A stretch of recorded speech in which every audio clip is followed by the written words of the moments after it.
Señor, te adoramos, te bendecimos, damos gloria y honra a tu nombre, porque tú eres nuestro Dios, tú eres nuestro Señor, tú eres nuestro Salvador. A ti damos toda gloria y toda alabanza en esta mañana. Gracias por todo cuanto hemos podido hacer en esta mañana, porque hemos adorado tu nombre a través de nuestras oraciones, hemos adorado tu nombre a través de nuestras alabanzas, hemos adorado tu nombre a través de nuestros diezmos y ofrendas, y te pido que nos permita adorarte a través de la escucha reverente de tu palabra, y que tu Espíritu Santo nos haga ver tu gracia y tu misericordia por medio del relato bíblico, y que tu Espíritu Santo aplique tu palabra a nuestros corazones, y que nosotros podamos salir en esta mañana, Señor, convencido de que sin importar cuál sea la circunstancia, tenemos a nuestro favor tu gracia y tu misericordia. En el nombre de Jesús, Señor. Amén.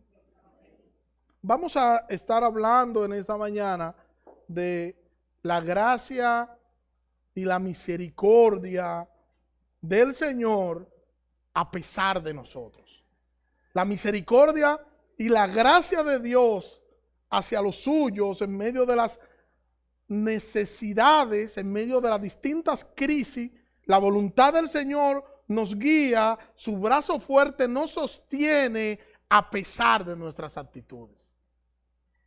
Y antes de leer, vamos a leer en el libro de Reyes, el primer libro de Reyes, y vamos a estar hablando del profeta Elías. El profeta, y hablar de profeta hoy es interesante. Y es interesante porque hay mucha gente hoy decir hablar en nombre de Dios, y nosotros podemos ver en las escrituras que para nosotros poder entender que un profeta es realmente un profeta de Dios, su profecía tiene que cumplirse. Pero hay muchos profetas, hay muchos supuestos profetas, y hay mucha gente enganchada a profetas. Yo no sé si ustedes recuerdan que le he dicho en otra ocasión que cuando me estaba mudando donde vivo hoy, el profeta de aquí de la iglesia fue a mi casa y me profetizó: te vas a caer de la escalera. ¿Recuerdan? Duré 2 semanas andando cojo porque realmente me rebalé y me fui con todo para abajo. Y no les voy a recordar que también me profetizó de unas gomas, ¿recuerdan? Se te van a explotar las 4 gomas. ¡Mua! Y efectivamente 4 gomas que se reventaron en las Américas. Hay profetas. Yo he profetizado muchas veces, así como ustedes me ven, no me miren así. Es más, le voy a hacer una profecía ahora. Yo le profetizo que al mediodía o después todos tendrán hambre. Vamos a nuestro texto. Dice nuestro texto en el primer libro de Reyes, capítulo 17. Entonces Elías Tisbita, que era de los moradores de Galaad, hijo de Acá, vive el Señor Dios de Israel, delante de quien estoy, que ciertamente no habrá rocío ni lluvia en este año, sino por la palabra de mi boca. Versículo 2. Y vino a Elías la palabra del Señor diciendo: sal de aquí y dirígete hacia el oriente y escóndete junto al arroyo de Querit, que está al oriente del Jordán, y beberás del arroyo, y he ordenado a los cuervos que te sustenten allí. Él fue e hizo conforme a la palabra del Señor, pues fue y habitó junto al arroyo de Querit, que está al oriente del Jordán, y los cuervos le traían pan y carne por la mañana, y pan y carne al atardecer, y bebía del arroyo. Ese es parte del texto. Déjenlo, lo puede dejar abierto, que vamos a leer algunos versículos más adelante.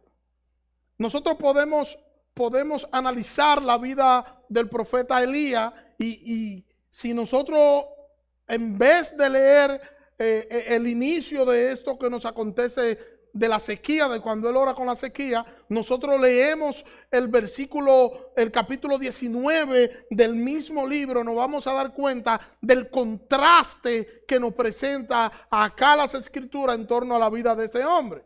El temor producido en el corazón de Elías después de ver las cosas que Dios había hecho por medio de él.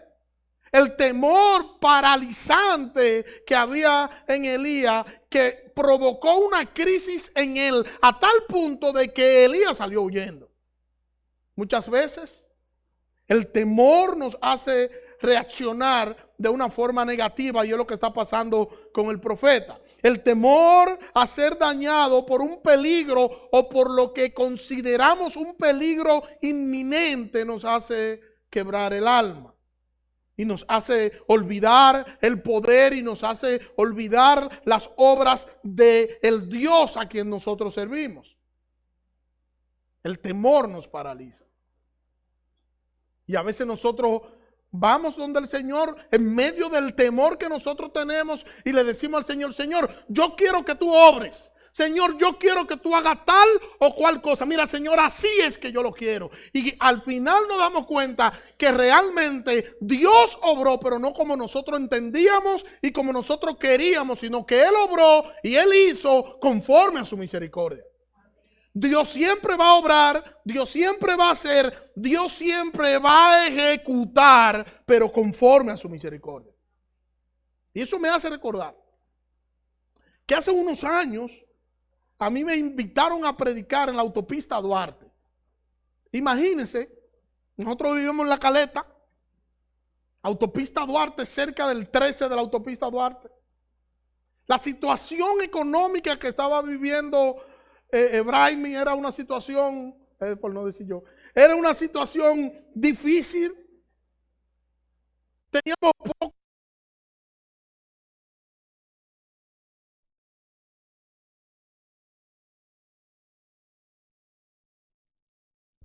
Y todo lleno de fe.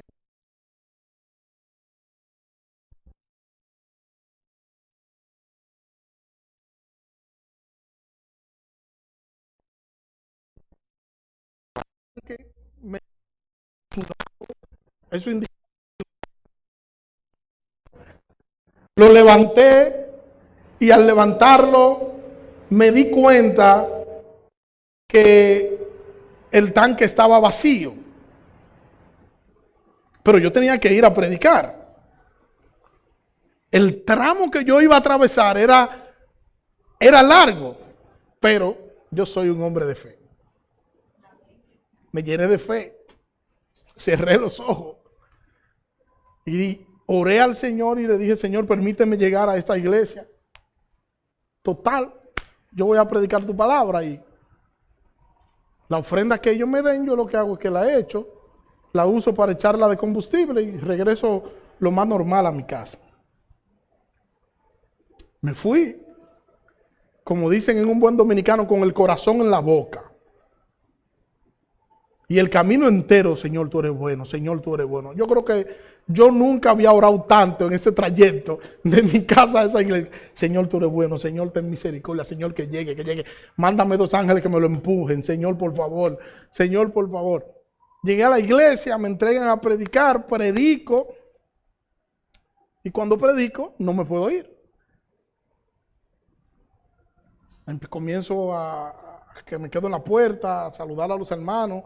Los hermanos: hermano, Dios le bendiga, pastor. Muy buen mensaje. El Señor nos bendijo hoy a través de usted. Bien. Dios nos habló a través de usted. Y yo: ajá, bien, Dios te bendiga. Y yo pensando por dentro de mí: la ofrenda, que no tengo combustible. Y nada, pero no me puedo ir. No me puedo ir. Yo no sería un imprudente si yo me voy sin ir a saludar al pastor. Y voy: pastor, Dios le bendiga. Le hago señas de a cierta distancia, aunque estaba hablando con alguien. Dios le bendiga, pastor, lleno así de como cuando uno quiere presumir espiritualidad. Dios le bendiga, hermano, me tengo que ir. Y él me dice: ministro, no se vaya, esperen. Y yo: gloria. Yo dije por dentro de mí, ya el Señor está obrando, ya me puedo, el pastor viene, me puedo ir tranquilo luego. Cuando él viene donde mí, me da un abrazo y me dice, varón, Dios nos bendijo hoy a través de ti. Yo quiero que tú vuelvas el próximo mes. Y yo por dentro de mí la ofrenda. Nos pusimos a hablar. Y nos pusimos a hablar de muchísimas cosas. En eso se me olvidó a mí la ofrenda y se me olvidó el gas también. Señores, me monté en el vehículo después que terminé de hablar con él. Llegué a mi casa sin problema. Yo no me acordaba de eso. Duré como 2 días andando con el rojito que era un superhéroe. Héctor y Glenny saben lo que yo estoy diciendo cuando digo el rojito que era un superhéroe. Y duré como 2 días o 3 días andando con el vehículo después de yo haberme percatado de que no tenía combustible. Y yo le pregunto a ustedes, ¿obró Dios o no obró Dios? Obró Dios. El problema es que Dios no obró como yo quería que obrara, sino conforme a su misericordia, para que la grandeza sea para Él y no para mí. Yo quería que fuera a mi manera, pero Dios dijo no. Me imagino yo que dijo era la mía.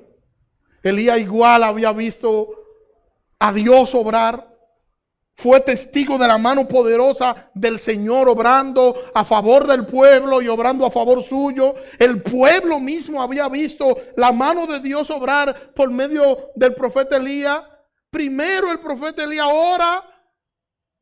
Y cuando ora, que fue en el texto que leímos del capítulo 17, Elías ora para que se detenga la lluvia, para que no lloviese en Israel.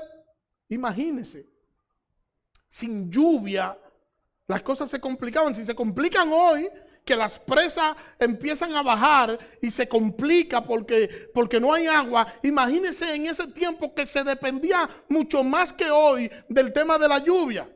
Porque no había en ese tiempo un sistema de reguío como nosotros lo tenemos hoy. No, era una dependencia casi en su totalidad de la lluvia.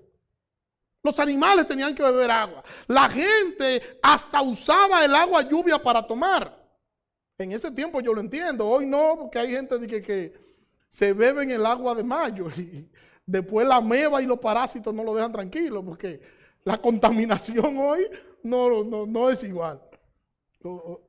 Se supone, ¿verdad? Pero Elías profetizó, y Elías le profetizó al rey Acab, un rey malvado, un rey perverso, influenciado por su esposa Jezabel. Elías ora para que no lloviese, y Dios responde la oración de Elías. Duró 3 años y 6 meses sin llover. Y Dios le dice a Elías que se vaya a una cuevita, que se vaya a una cueva y se esconda junto al arroyo de Querí. Este era un arroyo que estaba cerca del río Jordán al este, y que las aguas de este arroyo dependían de las lluvias estacionarias. Y Dios, como leímos, envió cuervos. Y le dio una orden a los cuervos: alimenten a Elías. Los cuervos por lo general se alimentan de carroña, de animales muertos, de animales, residuos que dejan otros animales. Y esto es lo que consumen carne igual que los cuervos. Pero no solo eso. El cuervo consumía también, o consume otro tipo de animales, pero el arma letal del cuervo es un pico fuertísimo que tiene con el que utiliza para depredar a sus presas o para terminarla de matar. El cuervo consume maíz, frutos secos, semillas, manzanas, fino el pajarito, manzanas, higos, avellanas, nueces, ratas, arañas, lagartos, conejos. El menú que iba a tener Elías era un menú bien variado, ¿verdad? Porque ellos le iban a llevar comida a Elías conforme a lo que ellos comían. menú muy variado. Yo no me quiero imaginar a los cuervos mientras estaban comiendo el uno al otro diciendo, ¿te recuerda que hay que llevarle a Elías?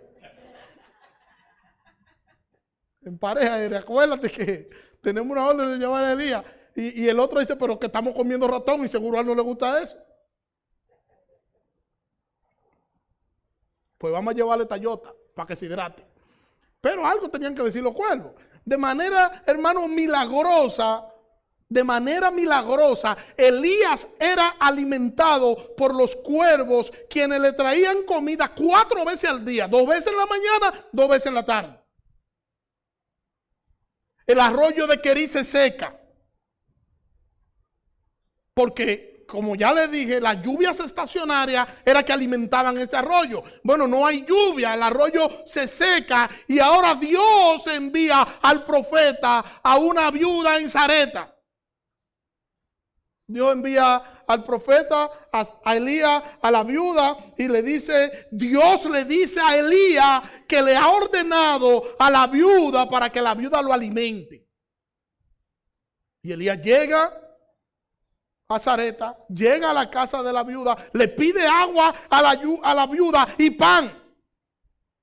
Y le dice que le traiga pan. Yo no me imagino a aquella mujer con la sequía, con la necesidad, con el hambre que había, diciéndole que te traiga qué. ¿Y tú crees que yo tengo una panadería aquí?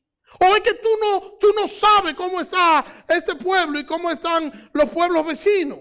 Yo creo que te confundiste de lugar, Elías. Mire cómo dice primer libro de Reyes, capítulo 17, versículo 12. Y ella respondió, vive Jehová tu Dios, que no tengo pan cocido, solamente un puñado de harina tengo en la tinaja y un poco de aceite en la vasija. Y ahora recogía 2 leños para entrar y preparar para mí y para mi hijo, para que comamos y nos dejemos morir. No era nada halagüeña la situación de ella, y esta viuda sabía que no tenía con qué subsistir. Eso era para que Elías diga algo como que, no, pero está bien, si es así, bueno, está bien, cómete eso con tu hija y hablamos después. Si tú nada más tienes un poquito para hacerle algo a tu hijo y para ti, porque se van a morir de hambre después de eso, simplemente hale a tu hijo y tranquila, que yo voy a orar para que Dios supla. Miren lo que le dice Elías, versículo 13. Y Elías le dijo, no tengas temor, ve, haz como has dicho, pero hazme a mí primero.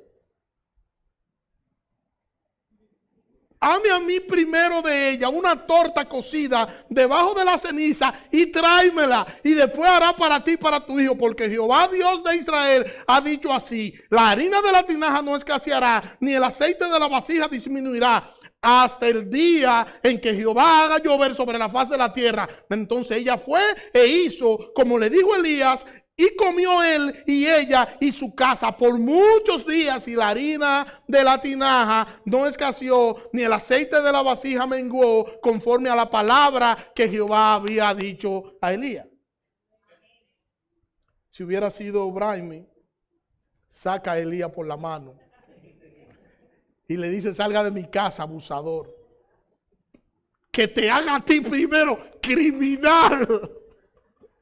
Bueno, nosotros lo estamos leyendo y suena bonito y suena bien, pero imagínese usted en el cosa. ¿Y cómo tú me dices a mí que te haga primero y el hijo mío se está muriendo de hambre? Él dijo, pero tú eres un gandío. Abusador, Elías. Pero la fe de esta mujer tenía que ejercitarse. Y la fe de esta mujer se ejercitó.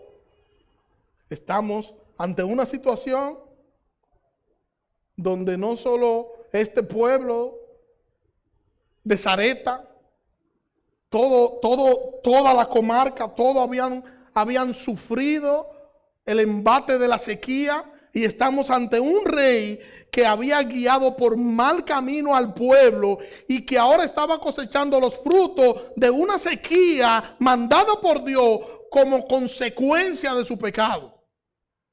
Cuando la situación se pone más difícil, cuando todo comienza a escasear, entonces Dios no deja a Elías desamparado, sino que Dios es quien provee la necesidad de Elías y Dios es quien le provee alimento a Elías. Ahora, ¿a quién Dios usó para darle alimento a Elías? Número uno, usó a los cuervos. La providencia del Señor no tiene límite. La providencia del Señor para con los suyos no tiene límite, y Dios usará para proveer a los suyos a quien sea. Usará al propio enemigo para proveer a su pueblo, pero Dios va a proveer y Dios va a suplir conforme a su voluntad. Él guardó a Elías. Él nos guarda a nosotros. Él guió a Elías. Él nos guía a nosotros. Él fue quien sustentó a Elías y Él es quien nos sostiene a nosotros. Y no importa cómo estén las circunstancias, hermanos, el Dios de lo imposible que está por encima de las circunstancias, ese es nuestro Dios. No importa la circunstancia, cómo se llame, tenemos a un Dios todopoderoso. Tenemos a un Dios que responde. Tenemos a un Dios que no se descuida de los suyos, que está presto y está pendiente a los suyos. Tenemos a un Dios que provee. Su misericordia es latente para con nosotros. Nosotros todos somos testigos de la providencia del Señor. Y algo importante aquí, para los incrédulos y para quienes tienden a dudar, aquí hay algo sumamente importante, y es que a pesar de todo lo que estaba pasando, a pesar de la hambruna, a pesar de la sequía, a pesar de que estaban muriendo los ganados, a pesar de que había gente muriendo de hambre, hay un elemento que nosotros no podemos pasar por alto, y es que Dios estaba en control de las circunstancias. No importa qué dura pueda estar la situación, Dios está en control de las circunstancias, y nosotros debemos detenernos a ver cuál es el plan y cuál es la voluntad del Señor, y nunca dudar de que Él está en control, no importa cómo se llama la circunstancia. Hermano, Dios está en control. Dios está en control, y las circunstancias no son adversas para Dios, para nosotros, porque están dentro del marco de su voluntad. El plan de Dios se está cumpliendo. El plan de Dios se estaba cumpliendo.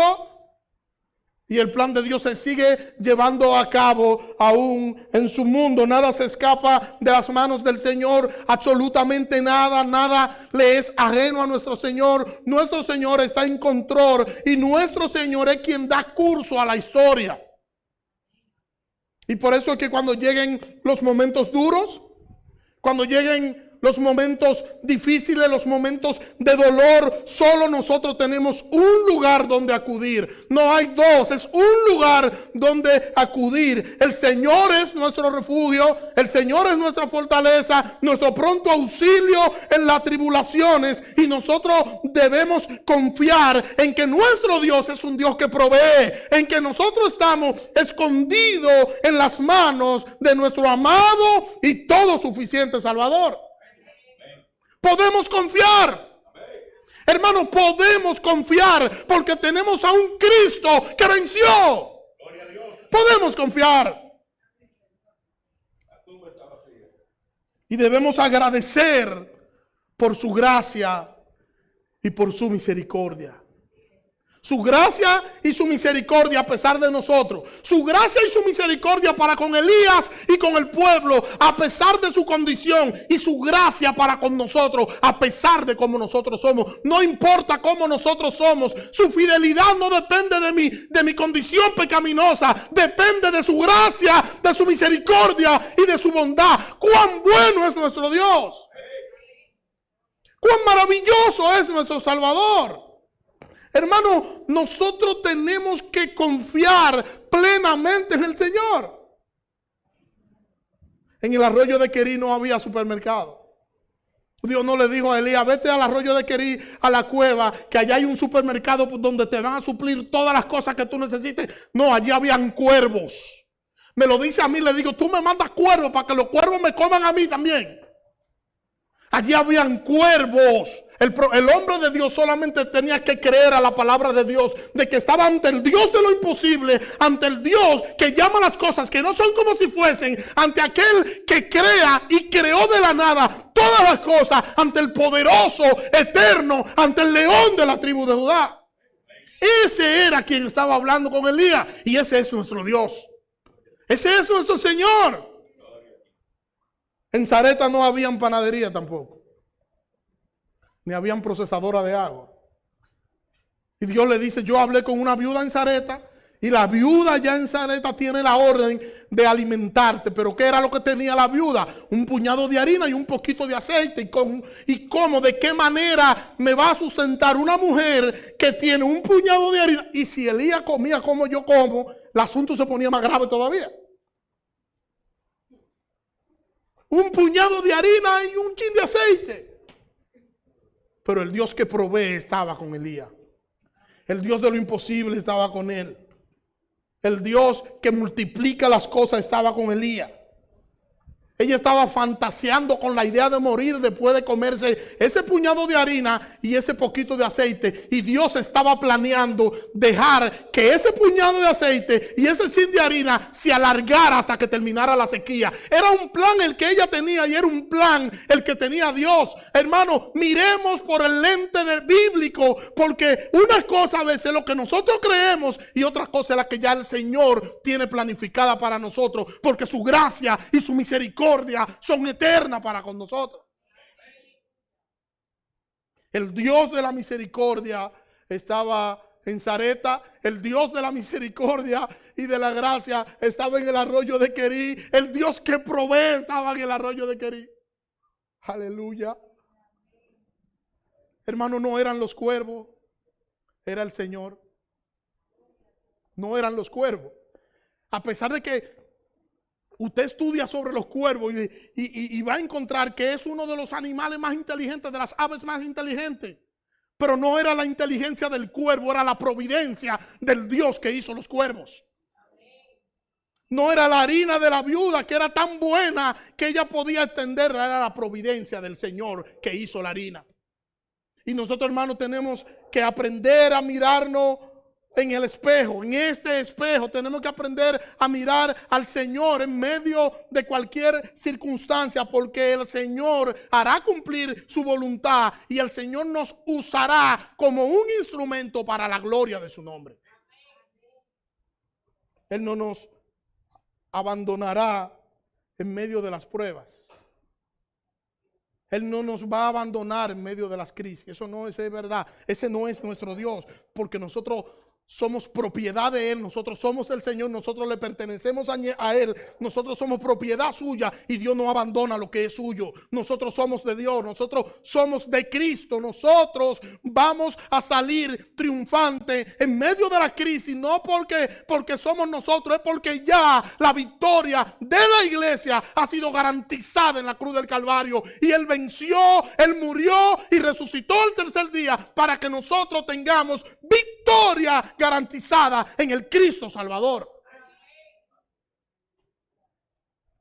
Nosotros somos lo que somos en el Señor y por el Señor, no por nosotros. Y nosotros tenemos que creer que el Señor está obrando, aunque nosotros no veamos lo que el Señor está haciendo. Hermano, tenemos que creer lo que Dios está haciendo. Dios está obrando a pesar de que yo no veo nada. A pesar de que yo estoy viendo la situación igual. Yo tengo que estar convencido que algo está haciendo Dios. Que yo no sé, pero Dios está haciendo algo. Y Dios está obrando en mi familia. Dios está obrando en mi trabajo. Dios está obrando con mis vecinos. Dios está obrando en mi salud. Dios está obrando en mi finanza. El Señor no está ajeno a las cosas que le suceden a sus hijos. Él tiene cuidado de nosotros y Él nos sostiene a nosotros. Eso es así, hermano. Él nos sostiene. Mire cómo dice el salmista en el Salmo 34, versículo 15. Los ojos de Jehová están sobre los justos y atento sus oídos al clamor de ellos. En otras palabras, Dios cuida lo suyo y Dios está atento a la oración de los suyos. Isaías 46, versículo 4. Aún en la vejez, cuando ya peinen canas, yo seré el mismo. Yo los sustentaré, yo los sostendré, yo los hice y cuidaré de ustedes, los sostendré y los libraré. O sea, no importa la condición física en la que tú te encuentres, Dios dice, yo seguiré siendo tu Dios y te voy a suplir y te voy a sustentar, no importa en la condición física en la que tú te encuentres. Primera carta de Pedro, capítulo 5, versículo 6 y versículo 7. Humíllense pues bajo la poderosa mano de Dios para que Él los exalte a su debido tiempo. Versículo 7. Depositen en Él toda ansiedad porque Él cuida de ustedes. Dios cuida de nosotros. Cuando a veces las circunstancias nos quieran golpear y nos quieran hacer ver lo contrario, dígale a la circunstancia, Dios cuida de mí. Hermano, Dios cuida de mí. Aunque la situación se vea difícil, aunque la tormenta esté brameando de una forma que yo crea que va a terminar rompiendo mi embarcación, no la va a romper, porque conmigo está el león de la tribu de Judá, porque yo soy propiedad privada de Cristo, porque yo tengo garantizada la victoria, porque Él venció para que yo sea más que vencedor. Y su voluntad se va a cumplir en nosotros, su voluntad se va a cumplir en mí, y nosotros vamos a salir beneficiados de que esa voluntad se cumpla. Elías no sabía lo que Dios iba a hacer, él no sabía, pero él sí sabía que su Dios era todopoderoso. Él sí sabía que su Dios era capaz de cualquier cosa. Y nosotros, al igual que Elías, tenemos que confiar en su gracia, tenemos que confiar en su misericordia, tenemos que confiar en su providencia. Y andemos por la vida aferrándonos al Señor. Andemos por la vida creyendo que el Señor va a obrar conforme a su misericordia. Y si es conforme a su misericordia, a nosotros nos convendrá y nosotros saldremos bendecidos de que Él obre conforme a su misericordia. Aunque la situación sea difícil, aunque nosotros creamos que no hay salida, no importa lo difícil que parezca la situación, con nosotros está el Dios de lo imposible. El Dios de lo imposible está con nosotros. El Dios que le dice a los cuervos, alimenta a mi hijo y llévale comida 4 veces al día. Ese es el Dios nuestro. Ese es nuestro Dios. El que por su palabra aumenta las provisiones, y la viuda entonces crea la palabra de Elías, alimenta a Elías, alimenta a sus hijos sin problema, porque el Dios que suple estaba con ellos. Prepárame a mí primero y después come tú y tu hijo. Yo no hubiera reaccionado como la viuda, se lo digo de verdad, de corazón. ¿Cómo le vamos a hacer? Porque mi hijo se está muriendo y de hambre igual que yo, y vamos a hacer una cosa y tú, no. Elías es un niño. Después yo te hago a ti, vamos a hacerle a él primero. Pero no fue la reacción de la viuda. La viuda sabía que estaba ante un hombre de Dios. La viuda sabía que quien estaba al frente de ella era un hombre de Dios, y que Dios respalda a los hijos suyos. Dios los respalda. Y esta mujer respetó al Dios que envió a Elías. No era por Elías que ella lo hacía, era por Dios. La razón de la viuda no era que es Elías, no, es que el Dios de Elías va a hacer algo. ¿Qué? Yo no sé. ¿Qué tú puedes estar pasando, hermano? ¿Qué tú puedes estar atravesando? ¿Qué circunstancia o qué situación te pueden estar atormentando? Bueno, el Dios de la Biblia está contigo. No es el pastor Daniel, es el Dios del pastor Daniel. No es el Dios no son los evangélicos, es el Dios de los evangélicos, el Cristo de la gloria, el vencedor. Ese es tu Dios. Ese es tu Dios. Y a mí eso me hace recordar a Saulo. Cuando Saulo estaba camino a Damasco, en Hechos capítulo 9. Permítanme leer algunos versículos. Dice: mientras tanto, Saulo respiraba una amenaza de muerte contra los discípulos del Señor. Se presentó al sumo sacerdote y le pidió carta de tradición para la sinagoga de Damasco. Tenía la intención de encontrar y llevarse preso a Jerusalén a todos los que perteneciesen al camino, fueran hombres o fueran mujeres. Y en el viaje sucedió que al acercarse a Damasco, como a las 12 del mediodía, cuando el sol está en su mayor esplendor, una luz del cielo relampagueó de repente alrededor suyo y él cayó al suelo y oyó una voz que le decía: Saulo, Saulo, ¿por qué me persigues? Saulo mira a todos lados y dice: ¿quién eres? Señor, ¿quién eres? Y escucha la voz que le dice: yo soy Jesús a quien tú persigues. Dura cosa te dar cosas contra el aguijón. Saulo pensaba que estaba persiguiendo a estos hombres que se habían levantado contra Dios, pero lo más lejos que Saulo tenía era que él estaba persiguiendo al mismo Cristo. ¿Por qué? Porque quien se levanta contra un hijo, se levanta contra el Padre que envió al Hijo. Si hay una persona que se levanta contra la iglesia, no se levanta contra la iglesia, se levanta contra el dueño de la iglesia. Si hay alguien que se levanta contra un creyente, no se levanta contra el creyente, se levanta contra el Dios de ese creyente. Hay gente incluso que creen que pueden odiar la iglesia, que pueden tener cierta cosa con ciertos creyentes y aún así tener el favor de Dios, y eso no es compatible. Porque Dios es el dueño de la iglesia y nosotros somos hijos de Dios. Somos hijos de Dios. El que persigue al creyente persigue a Dios, y el que provee para la necesidad de un creyente está proveyendo para el Señor. ¿Cómo yo digo eso? Vaya conmigo a Mateo capítulo 10, versículo 40. Mire cómo lo dice allí, mucho más claro que lo que yo estoy diciendo. Dice: quien lo recibe a ustedes me recibe a mí, y quien me recibe a mí recibe al que me envió. Cualquiera que recibe a un profeta por tratarse de un profeta recibirá recompensa de profeta. Y el que recibe a un justo por tratarse de un justo recibirá recompensa de justo.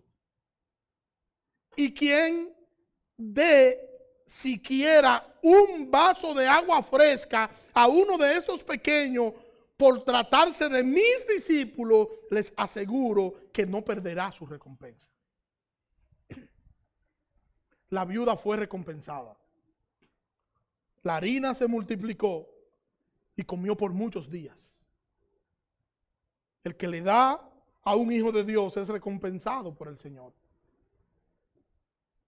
Y el Señor, en el camino, en el trayecto de la vida, Dios va colocando personas las cuales van a servir como un canal de bendición para su iglesia, para los suyos. Y nosotros tenemos que pensar y pensemos en esa gracia, en esa misericordia y en ese cuidado del Señor para con nosotros, que de manera estratégica Dios colocó cada cosa en su lugar. A pesar de nuestra pecaminosidad, a pesar de lo malos que somos, a pesar de nuestra concupiscencia, el Señor permanece fiel aún por encima de nosotros.